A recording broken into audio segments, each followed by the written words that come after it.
झारखंड में लगातार अवैध खनन मामला चल रहा है और ईडी इसकी मनी लॉन्ड्रिंग की जांच कर रही है। और अब इसी के मद्देनजर प्रदेश के मुख्यमंत्री हेमंत सोरेन को ईडी ने नोटिस भेजा है। और इस वक्त मेरे साथ बीजेपी सांसद निशिकांत दुबे हैं। सर, जिस तरीके से प्रदेश के मुख्यमंत्री को अब ईडी ने नोटिस भेजा है, क्या कहेंगे? अपने आप में काफ़ी दुर्भाग्यपूर्ण है। मुख्यमंत्री बनना, इतने अच्छे राज्य का मुख्यमंत्री बनना अपने आप में एक सौभाग्य की बात होती है और मुख्यमंत्री का काम होता है कि उसको आम जनता के, गरीबों की रक्षा करना, उनके हितों की रक्षा करना, उनके रोजगार को बढ़ाना।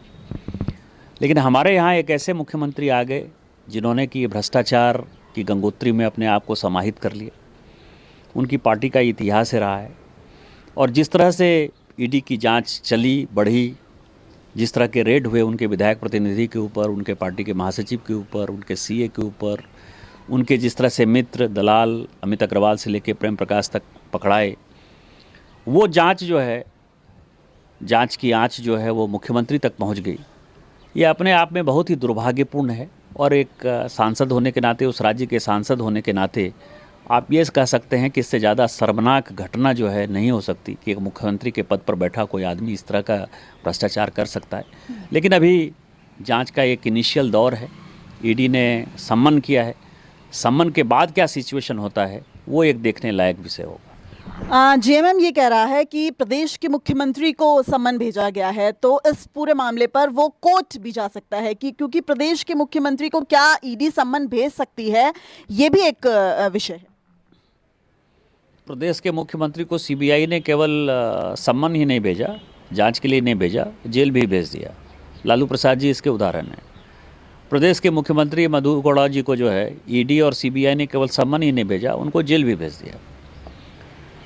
और राजा जो सिटिंग मंत्री थे टेलीकॉम के मनमोहन सिंह जी की सरकार में, उसी मनमोहन सिंह की सरकार के सीबीआई और ईडी ने उनको सम्मन ही नहीं भेजा, उनको जेल भी भेज दिया।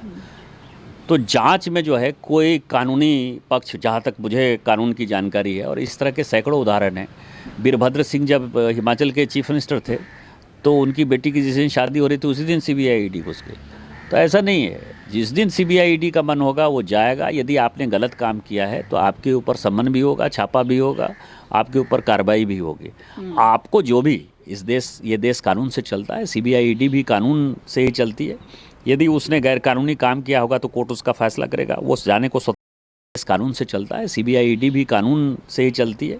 यदि उसने गैरकानूनी काम किया होगा तो कोर्ट उसका फैसला करेगा, वो जाने को स्वतंत्र है।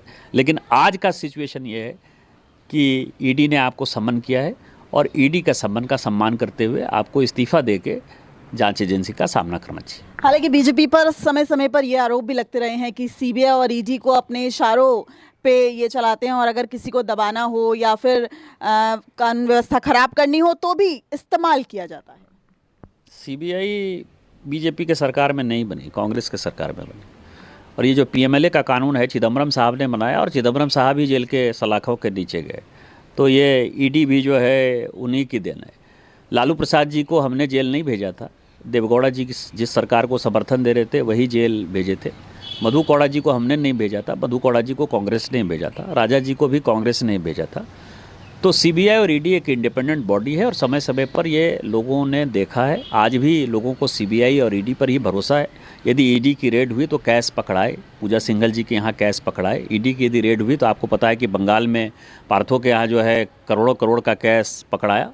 तो ईडी और सीबीआई ने देश को दिखाया है कि हम किसी गलत आदमी को नहीं पकड़ते हैं। जहाँ भ्रष्ट है, भ्रष्टाचारी है, यहाँ 1000 करोड़ का जो है सेल कंपनी के माध्यम से पैसा विदेश में गया है, उसके किंग पिन जो है वो मुख्यमंत्री हेमंत सोरेन जी है, जो ईडी ने के चार्जशीट में उन्होंने दाखिल किया है। जो उनके सीए के यहाँ जो कागज़ पकड़ाए हैं वो दिखाता है कि लीगल मनी, इलीगल मनी, कैसे इलीगल को लीगल किया जा रहा है, किस तरह से उन्होंने बिना जानकारी के इलेक्शन कमीशन, इनकम टैक्स के ज़मीन खरीदी है।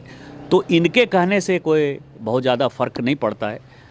मैंने कई एक बार कहा है कि जो मन में जिसके चोर होता है वो दूसरों को चोर ही समझता है। इन्होंने सीबीआई और ईडी का गलत इस्तेमाल किया होगा। भारतीय जनता पार्टी को सीबीआई और ईडी का गलत इस्तेमाल करने की आवश्यकता नहीं है। हम पूर्ण मैंडेट के साथ, हमारी सरकार है। ये चोर हैं और ये अपने को बचाव के लिए जब कोई रास्ता नहीं बचता है तो इसके राजनीतिकरण की बात करते हैं, इनको जेल जाना होगा। अंत में एक सवाल की क्या लगता है, अब जांच की और कहाँ जांच की आंच और कहाँ तक जा सकती है? अभी फिलहाल नोटिस दिया गया है, लेकिन जिस तरीके से ये पूरा मामला है, कहीं ना कहीं कनेक्शंस जुड़ते नजर आ रहे हैं, कुछ इनपुट्स मिले होंगे तभी ईडी ने नोटिस भेजा है। तो आपको क्या लगता है अब आगे और क्या हो सकता है? ईडी ने जो अपनी चार्जशीट दी है वो सबको पढ़ने लायक विषय है। उसमें उन्होंने साफ साफ कहा है कि हेमंत सोरेन की बड़ी भूमिका है, तो हेमंत सोरेन की भूमिका की ईडी जांच कर रही है। और यदि ईडी को संतुष्ट कर पाए बहुत अच्छा, ईडी को संतुष्ट नहीं कर पाए तो जैसे बिहार में लालू प्रसाद जी और झारखंड में मधु कौड़ा जी जेल गए थे, ये भी जेल जाने की तैयारी कर रहे होंगे। तो एक बड़ा मामला है, कहीं ना कहीं कनेक्शंस जुड़ते नजर आ रहे हैं, कुछ इनपुट्स मिले होंगे तभी ईडी ने नोटिस भेजा है। तो आपको क्या लगता है अब आगे और क्या हो सकता है? ईडी ने जो अपनी चार्जशीट दी है वो सबको पढ़ने लायक विषय है। उसमें उन्होंने साफ साफ कहा है कि हेमंत सोरेन की बड़ी भूमिका है, तो हेमंत सोरेन की भूमिका की ईडी जांच कर रही है। और यदि ईडी को संतुष्ट कर पाए बहुत अच्छा, ईडी को संतुष्ट नहीं कर पाए तो जैसे बिहार में लालू प्रसाद जी और झारखंड में मधु कौड़ा जी जेल गए थे, ये भी जेल जाने की तैयारी कर रहे होंगे। तो एक बड़ा घोटाला हुआ है, ये बीजेपी का साफ तौर पर आरोप है। और ये भी कहना है कि जिस तरीके से ईडी ने नोटिस भेजा है, अब हेमंत सोरेन को अपने पद से इस्तीफा दे देना चाहिए। कैमरामैन दीपक दुबे के साथ दिव्या अग्रवाल, दिल्ली न्यूज़ 24। नमस्कार, मैं हूं मानक गुप्ता। अगर आपको हमारा ये वीडियो पसंद आया हो तो इसे लाइक और शेयर जरूर करें। और हाँ, हमें सब्सक्राइब और फॉलो करना ना भूलें ताकि आप देश और दुनिया की कोई खबर मिस ना करें। तो जुड़े रहिए हमारे साथ और देखते रहिए न्यूज़ 24।